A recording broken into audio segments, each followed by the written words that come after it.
Health is wealth அப்படின்னு சொல்லுவாங்க.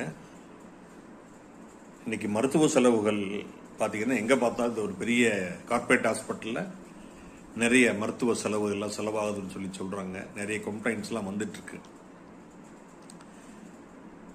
அதனால் நம்ம ஹெல்த் இன்சூரன்ஸ் எடுத்து வச்சுக்கிறது வந்து ரொம்ப அட்வைசபிள்.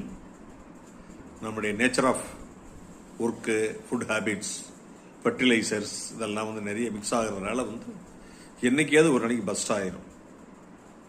எல்லாமே கெமிக்கல்ஸ், சரிங்களா? கோயம்புத்தூரில் மட்டும் ஒரு நாளைக்கு ப்ரைவேட் ஹாஸ்பிட்டல்லேருந்து கவர்மெண்ட் ஹாஸ்பிட்டலுக்கு மெடிக்கல் இன்சூரன்ஸ் இல்லாமல் 20 பேர் 30 பேர் அரசு மருத்துவமனையில் அட்மிட் ஆகி கடைசி நேரத்தில் பணம் கட்ட முடியாமல் கொண்டு போய் அங்கே இறந்து போயிடுறாங்க. டயாலிசிஸ் பார்த்தீங்க அப்படின்னா ஒரு நாளைக்கு கிட்டத்தட்ட 40,000 பேர் டயாலிசிஸ் பண்ணுறாங்க. இதெல்லாம் பயங்கரமான காஸ்ட்லியான நோய். வீட்டு பெண்மணிகள் என்ன பண்ணுவாங்க, கொஞ்ச நாள் பார்ப்பாங்க, ஒரு மாதம் பார்ப்பாங்க, 30 நாள் பார்ப்பாங்க, 10 லட்சம் 15 லட்சம் 20 லட்சம் சொன்னு கவர்மெண்ட் ஹாஸ்பிட்டல் போய் அட்மிட் பண்ணிடுவாங்க. இதுவே உங்களுக்கு வந்து 1 கோடி 2 கோடி ஹெல்த் இன்சூரன்ஸ் இருந்தது அப்படின்னா ஒரு மாதம் 2 மாதம் 3 மாதம் 4 மாதம் கூட நல்லா வச்சு உங்களை பார்ப்பாங்க. ஸோ என்றைக்கு இருந்தாலும் ஹெல்த்தை வந்து 3 விஷயங்கள், டிசபிலிட்டி, டெத்து, டிசீஸ், இதை 3மே அவாய்ட் பண்ண முடியாது.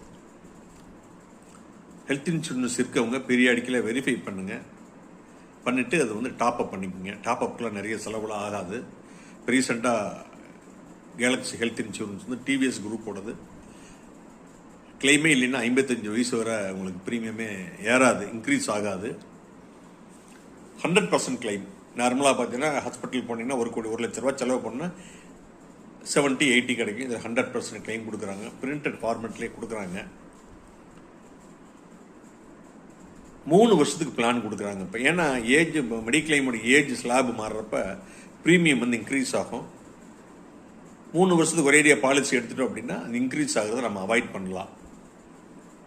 இது EMI, BNPL, buy now pay later, இஎம்ஐயில் மெடிக்ளைம் கிடையாது. 3 வருஷத்துக்கு நீங்கள் இஎம்ஐ எடுத்துக்கலாம். ஒரு இஎம்ஐ 5,000 ரூபா கட்டிட்டீங்கன்னா கூட 1 கோடி ரூபா பாலிசி உங்களுக்கு நாளைக்கு ஹெல்த் இஷ்யூ வந்தோன்னா 1 கோடி ரூபாய்க்கு உங்களுக்கு எலிஜிபிலிட்டி இருக்குது. சாதாரணமாக ஹெட் இன்ஜுரிஸ்லாம் போனால் கிட்டத்தட்ட 50 லட்சம் 1 கோடி செலவாகுது. கேன்சர் பார்த்தீங்கன்னா 50 லட்சம் 1 கோடி செலவாகுது. ஸ்ட்ரோக் 50 லட்சம் 1 கோடி செலவாகுது. கிட்னி டிரான்ஸ்பிளான்டேஷன் 30-40 லட்ச ரூபா செலவாகுது. நமக்கு எல்லாமே தெரிஞ்சு நம்ம ஏன் இன்னும் அசால்ட்டாக இருக்கணும்? அதனால் வந்து ஹெல்த் இன்சூரன்ஸ் வந்து நல்ல ஒரு அட்வைசரை பார்த்து ஆன்லைனில் வாங்காதீங்க. பேங்க்லாம் உங்களை ப்ரெஷரைஸ் பண்ணுவாங்க, எடுக்காதீங்க. நாளைக்கு உங்களுக்கு சப்போர்ட் பண்ண மாட்டாங்க. இன்ஃபர்மேஷன் நீங்கள் கரெக்டாக கொடுக்கணும். கொடுக்கலன்னா நாளைக்கு உங்களுக்கு கிளைம் கிடைக்காது. மீண்டும் ஒரு நல்ல பதிவில் நான் சந்திக்கிறேன். நன்றி, வணக்கம்.